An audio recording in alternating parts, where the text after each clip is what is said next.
Chapter 4. Edward, Ethan, Errol. It's an hour later and I'm still in a state of shock. I keep looking in disbelief at my wedding ring resting on the bedside cabinet. I, Lexi Smart, have a husband. I don't feel old enough to have a husband. Elliot, Eamon, Egbert. Please, gosh, not Egbert. I've ransacked the Louis Vuitton bag. I've looked all the way through the diary. I've skimmed through all my stored mobile numbers, but I still haven't found out what E stands for. You'd think I remember my own husband's name. You'd think it would be engraved in my psyche. When the door opens, I stiffen, almost expecting it to be him. But it's Mom again, looking pink and harassed. Those traffic wardens have no hearts. I was only 20 minutes at the vet and... Mom, I've got amnesia. I cut her off in a rush. I've lost my memory. I've lost a whole chunk of my life. I'm really freaked out.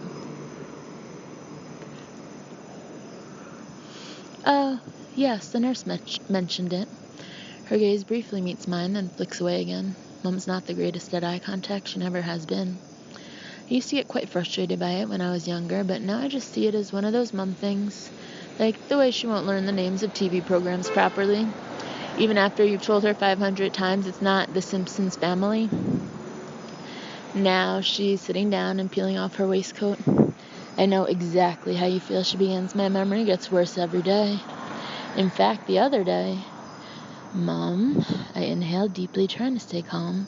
You don't know how I feel. This isn't like forgetting where you put something. I've lost 3 years of my life. I don't know anything about myself in 2007. I don't look the same. None of my things are the same. And I found these rings, which apparently belong to me, and I just have to know something. My voice is jumping about with apprehension. Mom, am I really married? Of course you're married. Mom appears surprised and I need to ask. Eric will be here any minute. I told you that earlier. Eric's my husband? I stared. I thought Eric was a dog.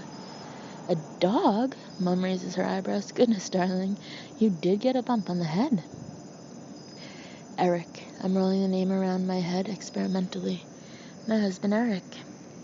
It means nothing to me. It's not a name I feel either way about. I love you, Eric. With my body, I thee worship, Eric.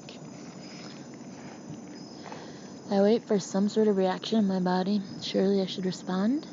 Surely all my love cells should be waking up. But I feel totally blank and nothingy. He had a very important meeting this morning, but otherwise he's been here with you night and day. Right, I digest this. So what's he like? He's very nice, says Mom as though she's talking about a sponge cake. Is he... I stop. I can't ask if he's good looking. That would be really shallow. And what if she avoids the question and says he has a wonderful sense of humor? What if he's obese? Oh gosh. What if I got to know his beautiful inner soul as we exchanged messages over the internet? Only now I've forgotten all about that and I'll have to pretend his looks don't matter to me? We lapse into silence, and I found myself eyeing up Mom's dress, Laura Ashley, circa 1975. Frills come in and out of fashion, but somehow she doesn't notice. She still wears the same clothes she wore when she first met my dad, and the same long, flicky hair, the same frosted lipstick. It's like she thinks she's still in her 20s. Not that I would ever mention this to her. We've never been into cozy mother-daughter chats. I once tried to confide in her when I split up with my first boyfriend. Big mistake. She didn't sympathize or hug me or even really listen. Instead, she got all pink and defensive and sharp with me as if I was deliberately trying to wound her by talking about relationships. I felt like I was negotiating a landmine site, treading on sensitive bits of her life I didn't even realize existed. So I gave up and called Vi instead. Did you manage to order those sofa covers for me, Lexi? Mom interrupts my thoughts. Off the internet? She adds at my blank look. You were going to do it last week. Did she listen to anything I said? Mom, I don't know, I say, slowly and clearly. I don't remember anything about the last 3 years. Sorry, darling, Mom hits her head. I'm being stupid. I don't even know what I was doing last week or last year, or even who my own husband is. I spread my arms. To be honest, it's pretty scary. Of Of course, absolutely. Mom is nodding, a distant look in her eyes as though she's processing my words. The thing is, darling, I don't remember the name of the website, so if you did happen to recall, I'll let you know, okay? I can't help snapping. If my memory returns, the first thing I'll do is call you about your sofa covers. Jesus. There's no need to raise your voice, Lexi, she says, opening her eyes wide. Okay. So, in 2007, Mom still officially drives me up the wall. Surely I'm supposed to have grown out of being irritated by my mother. Automatically, I start picking at my thumbnail. Then I stop. 28-year-old Lexi doesn't shred her nails. So what does he do? I return to the subject of my so-called husband. Still can't really believe he's real. Who, Eric? Yes, of course, Eric. He sells property, Mom says as though I ought to know. He's rather good at it, actually. I've married a real estate agent called Eric. How? Why? Do we live in my flat? Your flat? Mom looks bemused. Darling, you sold your flat a long time ago. You have a marital home now. I sold it? I feel a pang. But I've only just bought it. I love my flat. It's in Balham and is tiny but cozy, with blue painted window frames, which I did myself, and a lovely squashy velvet sofa and piles of colorful cushions everywhere, and fairy lights around the mirror. Fi and Carolyn helped me move in 2 months ago, and we spray painted the bathroom silver, and then spray painted our jeans silver too. And now it's all gone. I live in a marital home with my marital husband. For the millionth time, I look at the wedding ring in diamond solitaire. Then I automatically shoot a glance at Mom's hand. She still wears Dad's ring, despite the way he's behaved toward her over the years. Dad's funeral. It's like a hand has gripped hold of my stomach, tight. Mom, I venture cautiously, I'm really sorry I missed Dad's funeral. Did it, go all right? You didn't miss it, darling. She peers at me as though I'm crazy. You were there. Oh, I stare at her, confused. Right, of course, I just don't remember anything about it. Heaving a massive sigh, I lean back on my pillows. I don't remember my own wedding, and I don't remember my dad's funeral, 2 of the most important events in my life, and I feel like I've missed out on them. So, how was it? Oh, it all went off as well as these things ever do. Mom's looking twitchy, the way she always is when the subject of Dad comes up. Were many people there? A pained expression comes to her face. Let's not dwell on it, darling. It was years ago. She gets up as though to remove herself from my questioning. Now, have you had any lunch? I don't have time to eat anything, just a snatch of a boiled egg and toast. I'll go and find something for us both. And make sure you eat properly, Lexi. None of this no-carbs obsession. A potato won't kill you. No carbs? Is that how I got in this shape? I glance down at my unfamiliar toned legs. It has to be said, they look as if they don't know what a potato is. I've changed in appearance quite a bit, haven't I? I can't help saying, a bit self-consciously. My hair, my teeth. Suppose you are different, she peers at me vaguely. It's been so gradual, I haven't really noticed. For gosh sakes, how can you not even notice when your daughter turns from a manky, overweight snaggletooth into a thin, tan groom person? I won't be long. Mom picks up her embroidered shoulder bag, and Amy should be here any moment. Amy's here? My spirits lift as I visualize my little sister in her pink fleecy vest and flower-embroidered jeans and those cute sneakers that light up when she dances. She was just buying some chocolate downstairs. Mom opens the door. She loves those mint Kit Kats. The door closes behind her, and I stare at it. They'd invented mint Kit Kats? 2007 really is a different world. Amy's not my half-sister or stepsister like most people assume. She's my full 100% sister. But people get confused because 1, there's 13 years between us. 2, my mom and dad had split up before she was born. Maybe split up is too strong. I'm not sure what went on exactly. All I know is my dad was never around much when I was growing up. The official reason was that his business was based abroad. The real reason was that he was a feckless chancellor. I was only 8 when I heard him described like that by one of my aunts at a Christmas party. When they saw me, they got flustered and changed the subject, so I figured feckless was some really terrible swear word. It's always stuck in my mind, feckless. The first time he left home, I was 7. Mom said he'd gone on a business trip to America. So when Melissa at school said she'd seen him in the co-op with a woman in red jeans, I told her she was a fat liar. He came back home a few weeks later, looking tired from the jet lag, he said. When I pestered him for a souvenir, he produced a pack of Wrigley's gum. I called it my American gum and showed everyone at school, until Melissa pointed out the co-op sticker. I never told Dad I knew the truth, or Mom. I'd kind of known all along that he wasn't in America.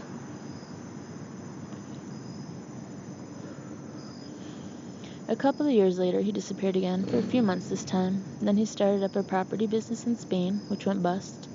Then he got involved in some dodgy pyramid scheme and tried to get all our friends involved. Somewhere along the line, he became an alcoholic. Then he moved in for a bit with some Spanish woman, but Mom kept taking him back. Then at last, about 3 years ago, he moved to Portugal for good, apparently to get away from the tax man. Mom had various other gentleman friends over the years, but she and Dad never divorced, never really let go of each other at all. And evidently on one of his jovial, the drinks are on me, darlings, Christmas visits, she and he must have, well, I don't exactly want to picture it. We got Amy, that's the point. And she's the most adorable little thing, always playing on her disco dance mat and wanting to braid my hair 1,000,000 times over. The room is quiet and dim since Mom left. I pour myself a glass of water and sip it slowly. My thoughts are all cloudy, like a bomb site after the blast. I feel like a forensic expert, picking through the different strands, trying to work out the full picture. There's a faint knocking at the door and I look up. Hello? Come in. Hi, Lexi? An unfamiliar girl of about 15 has edged into the room. She's tall and skinny, with jeans falling off her midriff, a pierced navel, a spiky blue-streaked hair, and about 6 coats of mascara. I have no idea who she is. As she sees me, she grimaces. Your face still looks fucked up. Oh, I say, taken aback. The girl's eyes narrow as she surveys me. Lexi, it's me. You do know it's me, don't you? Right, I make an apologetic face. Look, I'm really sorry, but I've had this accident, and I'm having some problems with my memory. I mean, I'm sure we have met. Lexi? She sounds incredulous, almost hurt. It's me. It's Amy. I'm speechless. I'm beyond speechless. This cannot be my baby sister. But it is.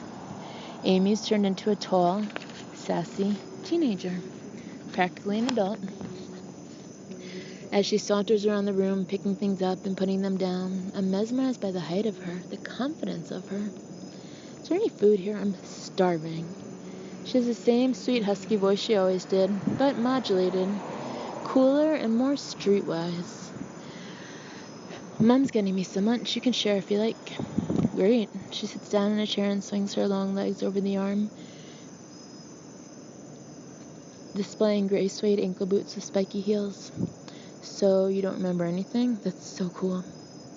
It's not cool, I retort. It's horrible. I remember up to just before Dad's funeral, and then it just goes fuzzy. I don't remember my first few days in hospital either. It's like I woke up for the first time last night. Way out. Her eyes are wide. So you don't remember me visiting you before? No. All I remember is you being 12, with your ponytail and braces, and those cute hair clips you used to wear. Don't remind me. Amy mimes puking, then frowns in thought. So, let me get this straight. The whole of the last 3 years is a total blank. Like a big black hole. And even before that, it's a bit foggy. Apparently, I'm married? I laughed nervously. I had no idea. Were you a bridesmaid at the wedding or anything? Yeah, she says distractedly. It was cool. Hey, Lexi, I don't want to bring this up when you're feeling so ill and everything, but... She twists a strand of hair, looking awkward. What? I look at her in surprise. Tell me. Well, it's just that you owe me 70 quid. She shrugs apologetically. You borrowed it last week when your cash card wasn't working, and you said you'd pay me back. I don't suppose you'll remember. Oh, I say, taken aback. Of course, just help yourself. I gesture at the Louis Vuitton bag. I don't know if there's any cash in there. There will be, Amy says, swiftly unzipping it with a tiny smile. Thanks. She pockets the notes and swings her legs over the arm of the chair again, playing with her collection of silver bangles. Then she looks up, suddenly alert. Wait a minute. Do you know about... She stops herself. What? She surveys me with narrow, disbelieving eyes. No one's told you, have they? Told me what? Jesus. I suppose they're trying to break things too gradually, but I mean... She shakes her head, nibbling her nails. Personally, I think you should know sooner rather than later. Know what? I feel a beat of alarm. What, Amy? Tell me. For a moment, Amy seems to debate with herself, then she gets up. Wait here. She disappears for a few moments. Then the door opens again, and she reappears, clutching an Asian-looking baby about a year old. He's wearing overalls and holding a beaker of juice, and he gives me a sunny smile. This is Lennon, she says, her expression softening. This is your son. I stare at them both, frozen in terror. What's she talking about?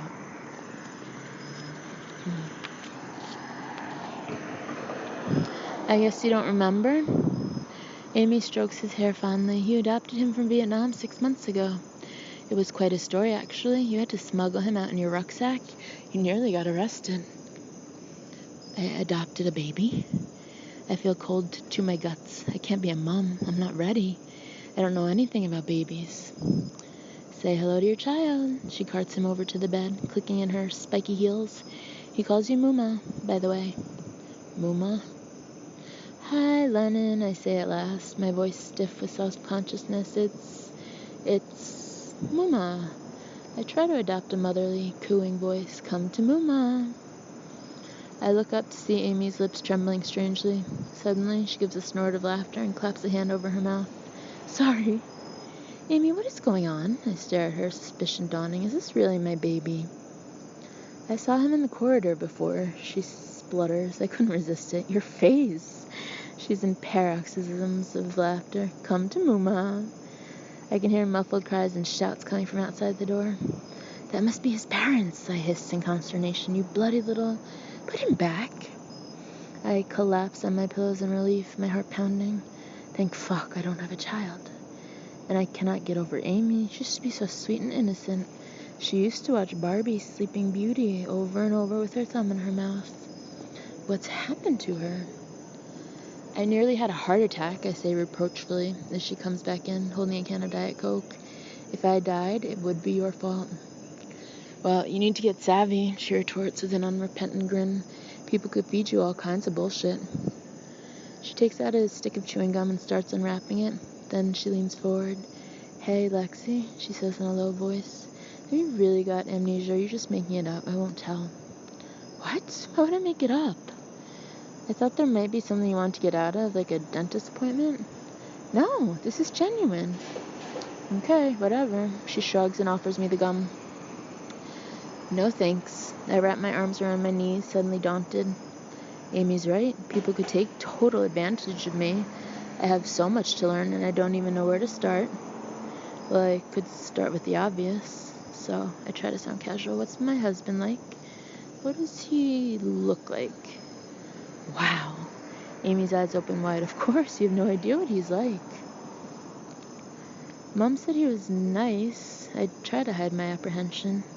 He is lovely. She nods seriously. He has a real sense of humor. And they're going to operate on his hump. Yeah, nice try, Amy. I roll my eyes. Lexi, you'd be really hurt if you heard that. Amy looks taken aback. This is 2007. We don't discriminate because of looks. And Eric is such a sweet, loving guy. It's not his fault his back was damaged when he was a baby, and he's achieved so much. He's awe-inspiring. Now I'm hot with shame. Maybe my husband does have a hump. I shouldn't be humpist. Whatever he looks like, I'm sure I chose him for a very good reason. Can he walk? I asked nervously. He walked for the first time at your wedding, says Amy, her eyes distant with memory. He got up out of his wheelchair to say his vows. Everyone was in tears. The vicar could hardly speak. Her mouth is twitching again. You little cow! I exclaim. He doesn't bloody well have a hump, does he? I'm sorry, she starts giggling helplessly, but this is such a good game. It's not a game. I clutch at my hair, forgetting my injuries, and wince. It's my life. I have no idea who my husband is, or how I met him, or anything. Okay, she appears to relent. What happened was you got talking to this grizzled old tramp on the street, and his name was Eric. Shut up. If you won't tell me, I'll ask Mom. Alright, she lifts her hands and surrender. You seriously want to know? Yes. Okay then, you met him on a TV show. Try again. I lift my eyes to heaven. It's true. I'm not bullshitting now. You were on that reality show, Ambition, where people want to get to the top in business. He was one of the judges and you were a contestant. You didn't get very far on the show, but you met Eric and you hit it off. There's silence. I'm waiting for her to crack up laughing and produce some punchline, but she just swigs from the can of Diet Coke. I was on a reality show, I say skeptically. Yeah, it was really cool. All my friends watched, and we all voted for you. You should have won. I eye her closely, but her face is totally serious. Is she telling the truth? Was I really on the telly? Why on earth did I go on a show like that? To be the boss? Amy shrugs to get ahead. That's when you had your teeth and hair done to look good on TV. But I'm not ambitious. I'm not that ambitious. Are you kidding? Amy opens her eyes wide. You're like the most ambitious person in the world. As soon as your boss resigned, you went for his job. All the bigwigs at your company had seen you on telly and they were really impressed, so they gave it to you. My mind flashes back to those business cards in my diary. Lexi Smart, director. You're the youngest director they've ever had in the company. It was so cool when you got the job, Amy adds. We all went out to celebrate and you bought us all champagne. She pulls her chewing gum out of her mouth in a long strand. You don't remember any of this? No, nothing. The door opens and Mom appears holding a tray bearing a covered plate, a pot of chocolate mousse, and a glass of water. Here we are, she says. I've brought you some lasagna. And guess what? Eric's here. Here? The blood drains from my face. Do you mean here in the hospital? Mom nods. He's on his way up right now to see you. I told him to give you a few moments to get ready. A few moments? I need more than a few moments. This is all happening way too fast. I'm not even ready to be 28 yet, let alone meet some husband I allegedly have. Mom, I'm not sure I can do this, I say, panicked. I don't feel up to meeting him yet. Maybe I should see him tomorrow when I'm a bit more adjusted. Lexi, darling, remonstrates Mom. You can't turn your husband away. He's arrested you from his business especially to see you. But I don't know him. I won't know what to say or what to do. Darling, he's your husband. She pats my hand reassuringly. There's nothing to worry about. He might trigger your memory, chimes in Amy, who is helping herself to the chocolate mousse pot and is ripping the top off. You might see him and go, Eric, my love, it all comes back to me. Shut up, I snap, and that's my chocolate mousse. You don't eat carbs, she retorts. Have you forgotten that too? She waves the spoon tantalizingly in front of my face. Nice try, Amy, I say, rolling my eyes. There's no way I would ever have given up chocolate. You never eat chocolate anymore, does she, Mom? You didn't eat any of your own wedding cake because of the calories. She has to be bullshitting me. I wouldn't have given up chocolate, not in a million years. I'm about to tell her to piss off and hand over the mousse when there's a knock at the door, and a muffled male voice calls, Hello? Oh my gosh, I look wildly from face to face. Oh my gosh, is that him? Already? Hold on a moment, Eric, Mom calls through the door. Then she whispers to me, tidy yourself up a bit, sweetheart. You look like you've been dragged through a hedge. Give her a break, Mom, says Amy. She was dragged through the wreckage of a car, remember? I'll just comb your hair quickly. Mom comes over with a tiny handbag comb and starts jerking at my head. Ow, I protest. You'll make my amnesia worse. There. She gives a final tug and wipes at my face with the corner of a hanky. Ready? Shall I open the door? Says Amy. No, just wait a sec. My stomach is churning in dread. I can't meet some total stranger who's apparently my husband. It's just too freaky. Mom, please. I turn to her. It's too soon. Tell him to come back later. Tomorrow. We could leave it a few weeks even. Don't be silly, darling. Mom laughs. How could she laugh? He's your husband, and you've just been in a car accident. He's been worried sick, and we've kept him waiting long enough, poor chap. As Mom heads toward the door, I'm gripping the sheets so hard the blood is squashed out of my fingertips. What if I hate him? What if there's no chemistry between us? My voice shoots out in terror. I mean, does he expect me to go back and live with him? Just play it by ear, Mom says vaguely. Really, Lexi, there's nothing to worry about. He's very nice. As long as you don't mention his toupee, puts in Amy, or his Nazi past. Amy, Mom clicks her tongue in reproof and opens the door. Eric, I'm so sorry to keep you. Come in. There's an unbearably long pause. Then, into the room, carrying an enormous bouquet of flowers, walks the most drop-dead gorgeous man I have ever seen.